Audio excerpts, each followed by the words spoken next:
Okay, we got another one. We've got Don with his 1969 Chevelle, and it looks like a 307 Malibu, but we're gonna find out. He said it's actually been in his family for a while, so we're gonna hear some of the story of where this car came from and how you acquired it, and why is it finally sitting here with a nice paint and everything. Don, tell me a backstory about your car. I bought it from my brother in 1989. I paid $1,000 for it.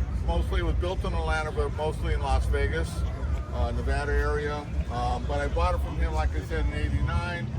Drove it for 3 or 4 years. It broke in 1993. So it sat on the side of the house for a number of years. Was he the original owner? My brother, no, he bought it used also. Okay, but I don't know much more about it before sure. that. So we, like I said, sat on the side of the house about 5 or 6 years ago. It was like time to get it going. So my grandson and I have been working on it diligently for about 5, 6 years now. And most of the work we did in our garage, aside from the paint, some of the body work. Sure. But, we did all the upholstery, we wired it, we did the engine. My brother and I rebuilt the transmission in his shop in Las Vegas. Can we see the engine? Yes, well. Yeah, let's check this out. I still have, got to get the air conditioner, I got the compressor in, but I don't have anything hooked up yet, so. Nice. So factory AC. Almost, that's a vintage air compressor. I just had to replace it because the other one was just trash, so.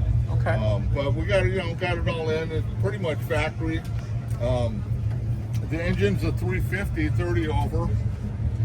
This isn't the original engine that came in the car. The 307 was the original motor. Yeah. Yeah. But so we put, my brother had, when I got it, had the 350. Okay. So we boarded out 30 over, mild cam, dart one heads, headers, idle rock mid-plane cam. So it's got a little pep to it. A little bit. You know, I want to be able to drive it and not have to stop at every gas station I go by. So What transmission? 350 TH 350 Okay. with a little shift kit in it. Okay. Put 2-inch drop spindles on the front to get the nose to drop a little bit more without having to put air shocks in the back. Were these the factory wheels that came on the car? No, these are C3 vet rims. They did, yeah. They're the pace car rims. Okay. I wasn't sure what these Malibus came with back then. They came with pretty much a stock rally rim. They're nice rims, but I got a good price on these, so it was like, I'll take it and run. So They look pretty cool on this car, to be honest with you. I like the way it makes it set. So Yeah. I'm running 225 70s on the front, 275 70s on the rear. Okay. And they're 15-inch rims. and so the front is dropped 2 inches, The front is dropped 2 inches. and the rear is Stock. Stock. I just have springs, standard stock coils, and then I put bags inside the coil to give it a little support. okay. Just a little PSI in Just there. a little. I'm probably running 10 psi in there Yeah, just to give it a little. What color is this? This is actually it's a stock color. It's off the cow tag. It's a burnished brown, burnished metallic brown, and a champagne top.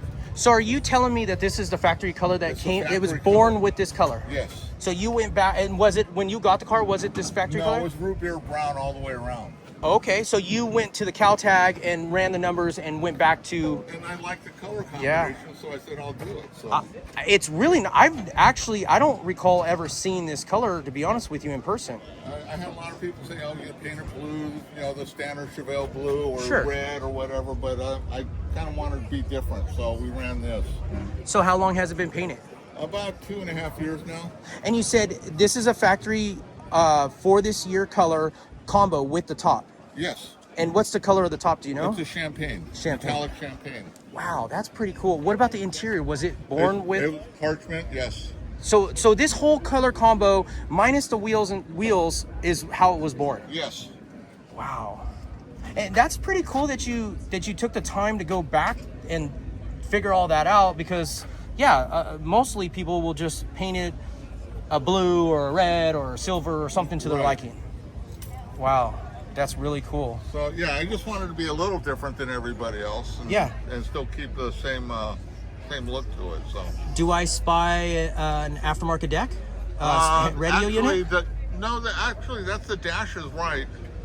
Except I did put a tack gauge in there that came Okay. with the SS package because and had oil pressure and all that other stuff instead of idiot lights. Okay, and that is a factory radio? No, actually that's an aftermarket radio also. Yeah, but it's clean. It looks really, you know. I got it because it had the bow tie on it and it Yeah. fit in there perfectly. I didn't have to do any mods, so.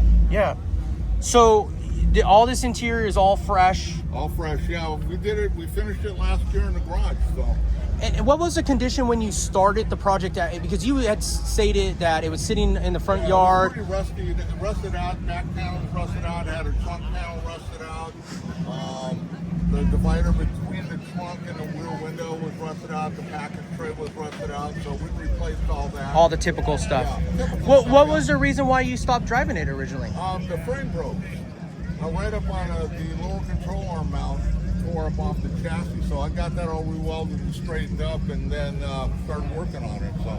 And I'm sure at the time there was another vehicle to drive, so it just got put on the back burner. Yes, yeah. Well, I just got married, new baby, new kid. You know, no money. So, Yeah. But now that I got older, it's like I got a few nickels to rub together, so we did it.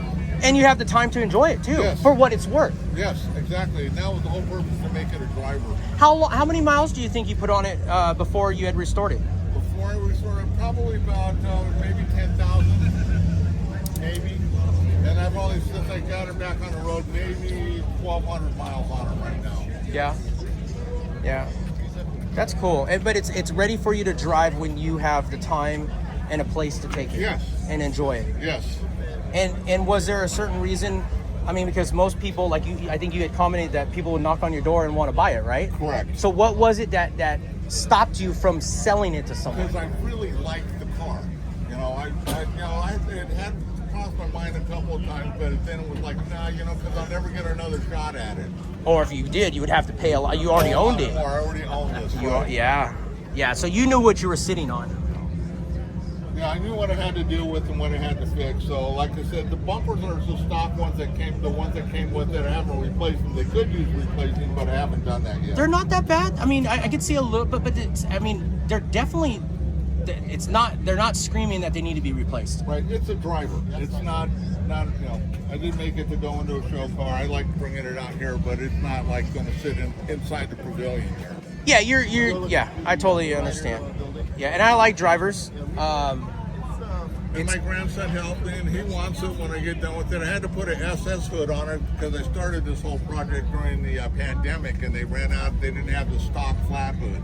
So you were forced. So I was kind of, But you know what? I like the way it looks and set it off nicely, so. Yeah. What's your future plans with it? Are you done with it, or is there some other little things that you want to do? Always, it's like every other project. There's always something to do. Yeah. So. Yeah.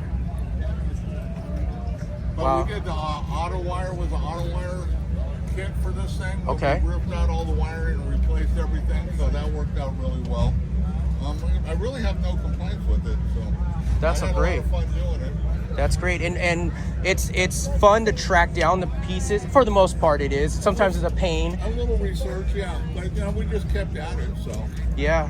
Was there anything that you found really to be problematic to find when you were trying to build it? Not really, no. Yeah. No, with the Chevelle Classics up in Huntington Beach. Yeah. They got all kinds of stuff, and there's other outfits around, Resto Mods. Correct.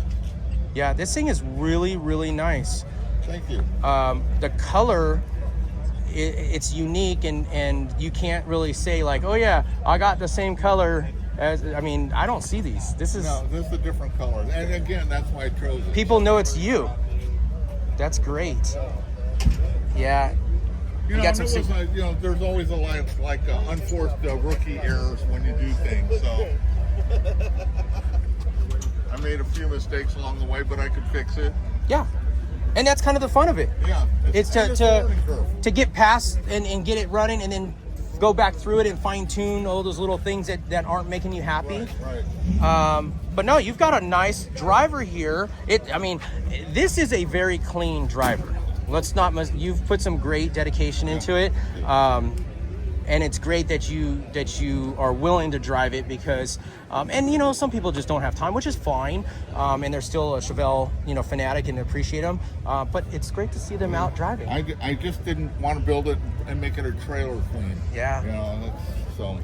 Okay. Well, The only place I'm going to trailer, I'll probably trailer it to Las Vegas and drive it around there because I don't want to drive it up there. But yeah, and you know, there's something to be said for a long road trip too, as well. I mean, there's a couple things to consider. I mean, you're out.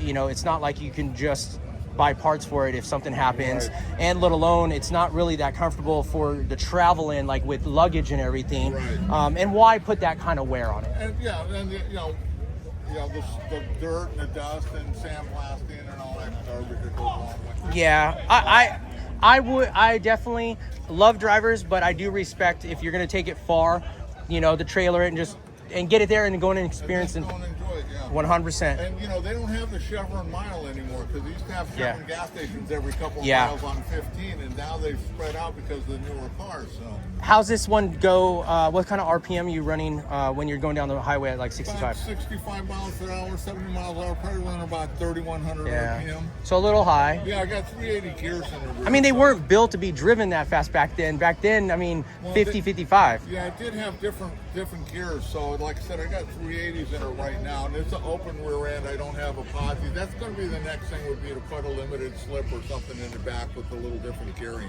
Yeah. So, Do you mind closing the hood? And I want to get a little bit of just a little bit of a walk around with the hood closed. And then, yeah, is there anything else that you want to add?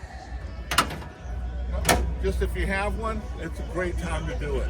It's a lot of fun. It's always a great If you time. have a grandson or granddaughter to help you, bring them on because they'll love it. 100%.